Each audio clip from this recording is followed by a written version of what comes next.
Eles vão realizar a cerimônia da novilha vermelha. É realmente um tempo muito interessante para se viver, independentemente das pessoas entenderem, gostarem ou apreciarem isso. Vai acontecer. Olá, irmãos amados, graça e paz a todos. Sejam muito bem-vindos a mais um vídeo aqui do canal Uma Família em Cristo. Eu sou a Kissela e trago o relato do pastor Greg Locke, um dos líderes cristãos mais conhecidos dos Estados Unidos, que esteve recentemente em Israel e trouxe as últimas informações sobre o assunto que tem chamado a atenção de muitos estudiosos da Bíblia, a preparação para a cerimônia da novilha vermelha.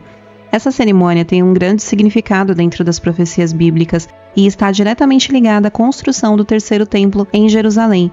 Mas o que isso realmente significa? O que está acontecendo em Israel neste momento? Assista comigo a este vídeo e vamos juntos refletir sobre estes sinais dos nossos tempos. Não se esqueça de deixar a sua opinião nos comentários e compartilhe esse vídeo para que mais pessoas tenham acesso a essa mensagem. Amém?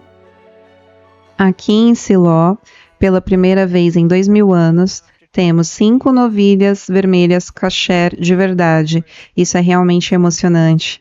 Maria Shapira, gerente do Centro de Visitantes da antiga Siló, explica por que as novilhas vermelhas são tão importantes na Bíblia.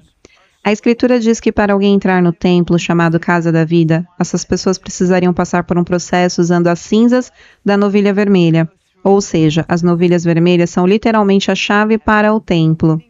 Shapira explica que o processo é essencial para a purificação, permitindo que alguém seja purificado da impureza do contato com a morte.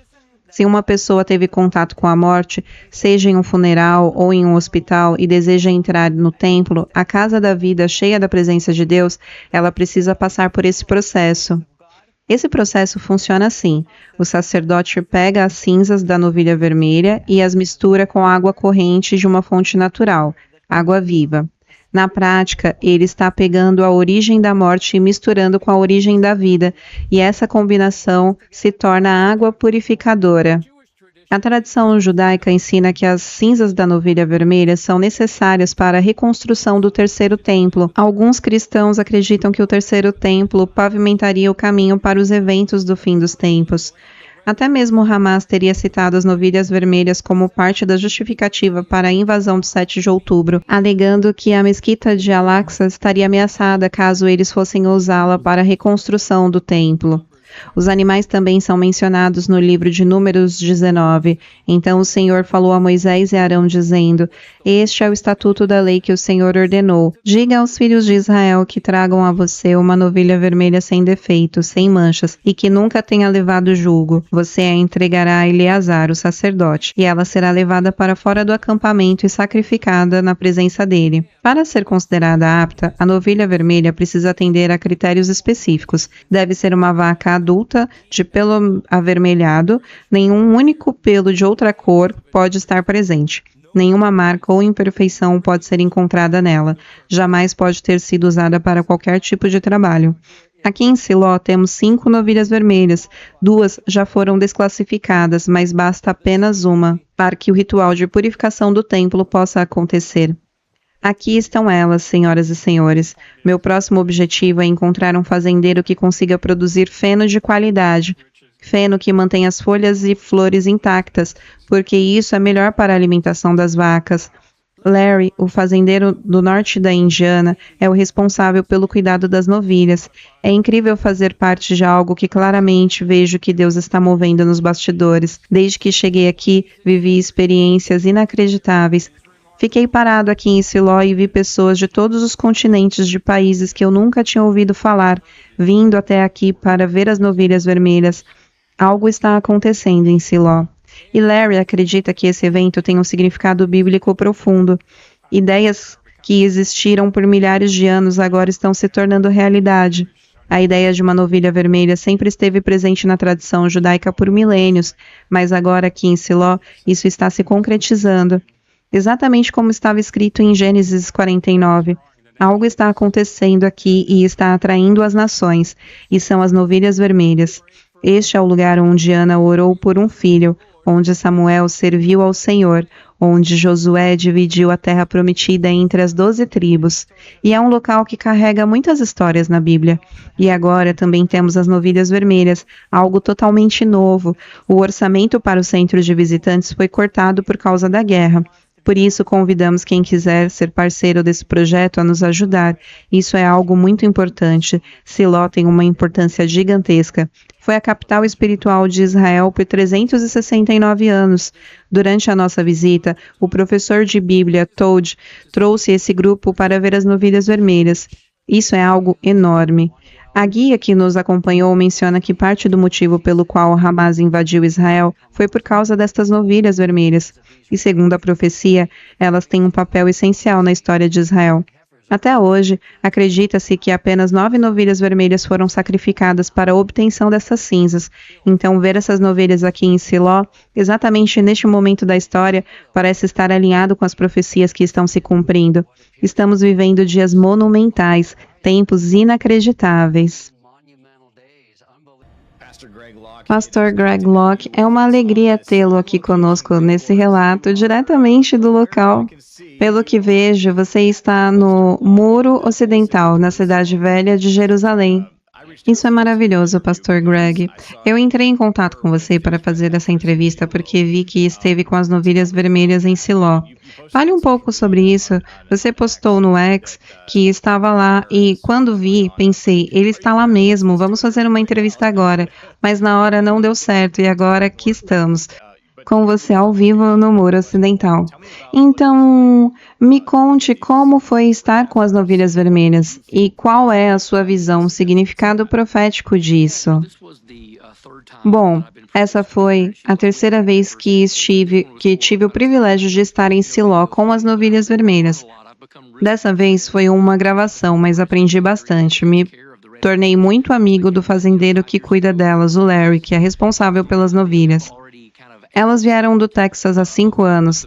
3 já passaram da idade para o processo sacerdotal, ou seja, não podem mais ser usadas, pois desenvolveram pelos brancos.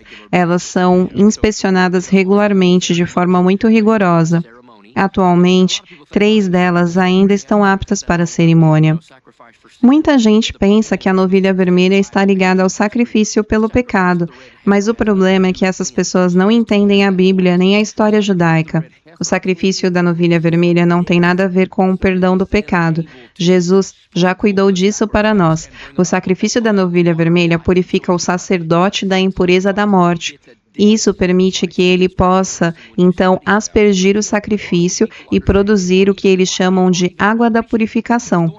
Então, não é um sacrifício pelo pecado, mas é um sacrifício de purificação da morte. Quando estudamos isso, vemos o quão significativo é. Mas, gostem ou não, entendam ou não, isso vai acontecer. Eles estão praticando os rituais e sim, eles vão realizar a cerimônia da novilha vermelha. E isso vai preparar o caminho para o terceiro templo. E com isso, veremos muitos eventos dos tempos finais se desenrolando. Muito mais do que as pessoas gostariam de admitir. Muitos pensam, ainda temos uns 50 anos pela frente. Mas eu digo, prestem atenção. Com Trump no poder, tudo isso está se acelerando de uma forma muito positiva no cenário profético. Ele está agindo em relação a Gaza, a realocação dos palestinos e agora Deus está chamando mais judeus de volta para Israel, vindo do mundo todo. E é um tempo muito interessante para viver. Quando Jesus disse, levantem os olhos, pois a vossa redenção se aproxima, ele estava falando de um momento como este. E eu quero lembrar as pessoas, critiquem Israel quanto quiserem, mas eu estou aqui sentado exatamente no lugar onde tudo vai acontecer. Porque, no fim das contas, Jesus não vai voltar para a Casa Branca, ele vai voltar para Jerusalém. Você mencionou o Trump e a recente declaração que ele fez sobre os Estados Unidos assumirem o controle de Gaza. E qual o sentimento das pessoas aí? O que elas sentem a respeito disso? O que elas têm dito a você? Porque eu sei que você é americano, então aonde você for, as pessoas vão falar com você sobre política americana. Olha, parece que o Trump tem mais apoio em Israel do que nos Estados Unidos. Essas pessoas o amam, ele se tornou um herói por aqui. Eles gostam de alguém que fala e depois age. Não querem políticos que só fazem discursos vazios. Eles acreditam que o plano do Trump vai funcionar. Sabem que não dá para mudar o coração dos árabes, do Hamas ou dos islâmicos extremistas, mas entendem que precisarão demonstrar força para serem levados a sério. Eles confiam que Trump não apenas fala, mas faz. E o mais interessante é que, depois da visita recente de Netanyahu aos Estados Unidos, ele voltou parecendo ainda mais determinado. Embora ele sempre tenha sido um líder forte, mas voltado para a direita, agora está falando com mais firmeza, com uma postura mais próxima à de Trump. E o povo está percebendo isso, eles veem Netanyahu, que ele está entendendo que precisará ser um líder realmente rígido para manter o apoio da população. Então sim, o efeito Trump está tendo um grande impacto aqui em Israel. E o que te levou ao Muro Ocidental neste momento específico? Sabemos que as pessoas vão aí para orar, colocar os pedidos escritos entre as pedras do muro, mas o que te levou até aí hoje? Nós sabemos que este era o muro ocidental do antigo templo e a última parte remanescente do terreno do templo. O templo que foi destruído desde 19 ou desde 70 depois de Cristo. Mas o que te traz aí hoje? Bom, eu gosto de conversar com as pessoas. Deus tem me dado uma grande oportunidade de ministrar não apenas aos judeus, mas também às nações, porque Jerusalém atrai gente do mundo inteiro. Até Zacarias disse que nos últimos dias Jerusalém seria um lugar onde todas as nações viriam para orar. E isso está diretamente ligado à reconstrução do terceiro templo. Muita gente associa isso ao anticristo, ao diabo, mas não é. É um lugar onde o mundo todo virá para adorar o Messias, que nós sabemos ser Jesus. Quando você vem aqui, percebemos o quanto essas pessoas estão sedentas por Deus. Elas não estão adorando o diabo de forma alguma, elas estão adorando a Jeová. O problema é que elas ainda não compreenderam a nova aliança. Hoje, conversei com um rabino que me disse algo muito interessante. Ele falou: vocês dizem que discordamos sobre o Messias, mas não discordamos. Nós apenas não sabemos quem ele é ainda. Vocês sabem, e nós estamos tentando descobrir. Então, todos os dias eles oram assim, que o Messias venha amanhã. E depois acrescentam: mas se ele não vier, continuaremos esperando. Eles querem que ele venha. Então eu disse a ele: no fim das contas, estamos esperando pelo mesmo evento. Para vocês, será a primeira vinda. Para nós, a segunda. Mas está escrito que em um único dia Israel será salvo. Jesus vai revelar ao seu povo. Paulo disse: todo Israel será salvo. E quando você vem até este muro, vê pessoas clamando, chorando, balançando o corpo enquanto oram e implorando pela vinda do Messias. Nos Estados Unidos, muitas igrejas nem conseguem encher o culto de oração na quarta à noite. Mas essas pessoas estão debruçadas sobre este muro, clamando desesperadamente por algo que já aconteceu. Elas não entenderam ainda, mas vão entender. Deus está preparando o coração do povo judeu ortodoxo por meio desta guerra. Eles estão vendo que os cristãos são os únicos que realmente têm estado ao lado deles, e isso nos tem dado oportunidades incríveis para compartilhar o Evangelho. Deus me mandou abençoá-los. Ele disse que aqueles que abençoarem serão abençoados, e aqueles que os amaldiçoarem serão amaldiçoados. Isso é como a lei da gravidade. Ninguém pode mudar isso. Amém? Esta foi a mensagem, e se ela falou ao seu coração aqui, eu gostaria de te fazer 2 convites. O primeiro é se você ainda não aceitou ao Senhor Jesus Cristo como seu único Senhor e Salvador, mas assim você sente. Eu peço que você repita essa oração comigo. Diga assim: Senhor Jesus Cristo, eu te aceito como o meu único Senhor e Salvador, pois sei que fui remido pelo sangue do Cordeiro na cruz do Calvário. Eu reconheço que o Senhor veio à terra, morreu e ressuscitou ao terceiro dia para que eu pudesse ser limpo dos meus pecados. Te peço perdão por todos os pecados que cometi e te peço que me faça nova criatura em Cristo Jesus. Que assim seja. Amém.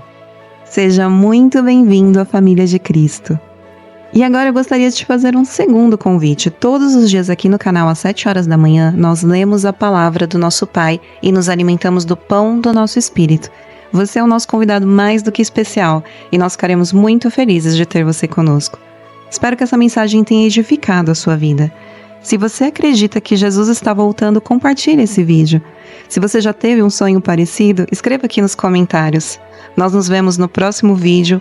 Um beijo e que Deus os abençoe.